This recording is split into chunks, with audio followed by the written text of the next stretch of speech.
Julien Vidal, merci de nous accorder ces quelques instants sur Monaco Info. Merci à vous.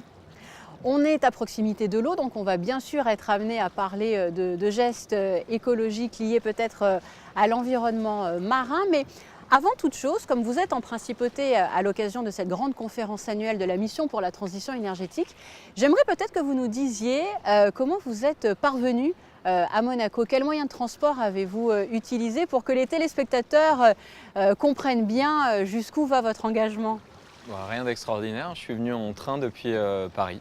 Donc vous n'avez pas pris l'avion, c'est quand même une bonne chose. Ah bah oui, ça me paraît tellement évident, mais c'est vrai, il faut le dire à voix haute peut-être. Alors justement, vous, ça vous paraît évident, tous ces gestes que vous proposez d'ailleurs et qu'on peut découvrir sur le www.sacommenceparmoi.org. Ce sont des gestes assez simples quand on les voit, sincèrement. Vous avez employé le terme d'évident. Est-ce qu'autour de vous, vous sentez justement que les mentalités changent et que certaines personnes qui peut-être par le passé auraient eu tendance à dire ça ne me paraît pas évident, au contraire les appliquent un petit peu plus aujourd'hui? Je pense que non seulement ça permet aux personnes qui en fait le faisaient déjà d'oser s'affirmer, mais aussi aux personnes qui les faisaient malgré elles sans s'en rendre compte, de se dire mais en fait je suis déjà en mouvement parce que de temps en temps je privilégie une nourriture végétarienne, de temps en temps j'achète des produits d'occasion, etc., etc. Et tout ça en fait, ça fait partie de cette économie collaborative, de l'usage plutôt que la propriété. Et puis effectivement, il y a de plus en plus maintenant de personnes pour qui parler de ça et se mettre en mouvement concernant ces sujets de l'éco-citoyenneté, ça devient non seulement évident mais nécessaire. Et ça, c'est assez exponentiel et satisfaisant de voir qu'on n'est plus un extraterrestre quand on parle de ces sujets. Est-ce que l'idée, c'est aussi de transmettre un message aux jeunes pour que, aller peut-être dès les premières années, de bons gestes soient accomplis au quotidien? Je vais être un peu provocant, mais non, en fait, les jeunes, ils n'ont pas besoin de nous. Les jeunes, ils savent très bien ce qu'il faut faire et quand on va dans sa vraie nature, en fait, on est déjà relié au vivant et je le vois énormément en ce moment. Il y a beaucoup de parents qui viennent dans les ateliers, dans les conférences que j'anime en me disant mais on a besoin de nous mettre en cohérence parce qu'on voit que nos enfants ont non seulement ce besoin, mais cette envie et nous poussent à le faire parce que pour eux, c'est naturel. Et donc les jeunes, ils sont là, ils sont pleins d'énergie. Et dans les messages que j'entends des jeunes qui prennent la parole sur ces sujets en ce moment, je me dis mais quelle maturité à 13, 15, 16, 18, 20 ans. Moi j'étais incapable de dire ça. Le message maintenant, il est pour ceux qui décident de notre monde et qui ont eux plus 40, 50, 60 ans, mais qui se mettent en mouvement aussi parce qu'ils le voient à travers leurs enfants, leurs petits-enfants. On a parlé au tout début de cet entretien du train plutôt que l'avion. Est-ce que vous avez comme ça en tête peut-être 2-3 autres exemples à nous citer pour justement que nos téléspectateurs entendent que c'est véritablement très simple? Mais il y en a 440 des actions sur sacommenceparmoi.org, donc effectivement c'est très long. Mais la première que j'ai mise en place, c'est un stop pub collé sur ma boîte aux lettres. Ça paraît évident. Ça beaucoup vraiment, de papier. Et ça permet 40 kg de papier par foyer par an. C'est quand même pas rien. C'est loin d'être négligeable. Et puis ensuite, on se dit, tiens, un autre geste évident, ce serait de ne pas utiliser son sèche-linge et de faire sécher son linge sur un tankerville, parce que le sèche-linge fait partie des machines les plus énergivores dans un foyer. Et d'autres choses qui peuvent paraître en fait évidentes, ça serait justement la prochaine fois, plutôt que de partir en week-end à Venise et de prendre l'avion pour 2 jours, se dire, non, on va prendre le train et puis on va partir dans l'autre sens, à Bruges. Et Bruges, c'est à 3 heures et c'est très joli. Et le gain en termes d'émissions de CO2, il est extraordinaire.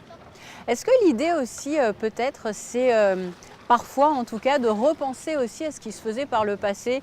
Je vous donne l'exemple de tous ces sacs qu'on utilise maintenant pour aller faire nos courses.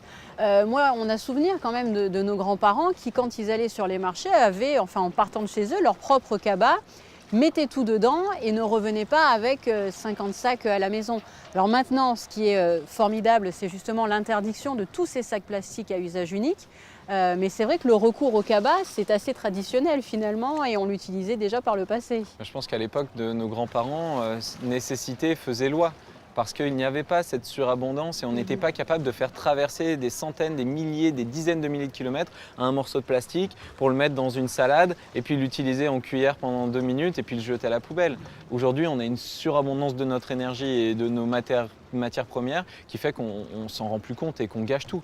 Mais je crois que c'est aussi redonner de la valeur à tout ce qui nous entoure et de se dire qu'en fait, avoir tous ces objets qui font notre quotidien, c'est pas si évident que ça, c'est pas autant un automatisme que ce qu'on veut nous faire croire. Les sacs en plastique, c'est l'exemple parfait. On prend un sac en plastique, on le jette et puis c'est terminé. Alors qu'effectivement, le cabas, c'est exactement le même service en fait. Limiter aussi peut-être le gaspillage en se disant que certains objets ou certains vêtements, vous en parliez aussi au début de cet entretien, peuvent avoir une seconde vie finalement auprès d'autres personnes aussi. Bien sûr, moi le premier exercice que j'ai fait, c'était d'ouvrir ma penderie et de me rendre compte que si je voulais, j'étais plus obligé d'acheter des vêtements pendant 5-10 ans parce que j'avais tellement de choses, mais on a l'impression que ça change de mode et puis on se dit ah mais c'est bon, je l'ai suffisamment porté, alors qu'en fait c'est là.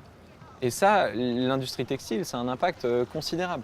Une toute dernière question, Julien. Nous sommes ici en Principauté et on a la chance d'avoir un chef d'État, Son Altesse Sérénissime, le Prince Albert II, qui est très engagé pour la protection de l'environnement et ce, depuis de très nombreuses années.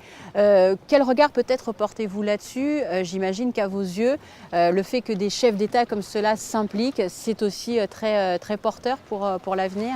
On est face à une urgence qui, de toute manière, nous oblige de rentrer sur ces sujets par la fenêtre, le garage et même par le trou de la serrure. Donc effectivement, que des personnes qui ont un rayonnement international se saisissent de ces sujets, osent les aborder et montrer que c'est possible de le faire avec ambition, c'est forcément bon à prendre. C'est comme tout. Après, il faut garder son esprit critique, se permettre encore d'aller plus loin. Vous, à Monaco, vous avez cette chance extraordinaire de pouvoir expérimenter à l'échelle d'un groupement d'individus d'une quarantaine de milliers de personnes le contact et la transition qui marche vraiment. Et puis en plus, vous êtes en contact de la nature directe. Donc vous la voyez tout de suite évoluer. Là, on voit des nature. poissons, par exemple. Vous voyez la chute de la biodiversité, vous vivez ça dans votre quotidien. Et donc ça, c'est une raison supplémentaire, une source d'énergie supplémentaire, une motivation supplémentaire pour être encore plus ambitieux dans l'action. Le message, il est vraiment là. 440 actions actuellement existent sur Ça commence par moi. Et bien voilà, dès demain, ça sera 1, puis 2, puis 3. Je pense que effectivement, les petits pas, ils méritent aujourd'hui d'être des immenses foulées pour qu'on puisse s'y mettre tous dans la joie et la bonne humeur. Merci beaucoup, Julien. Avec Merci plaisir, pour tout cet éclairage.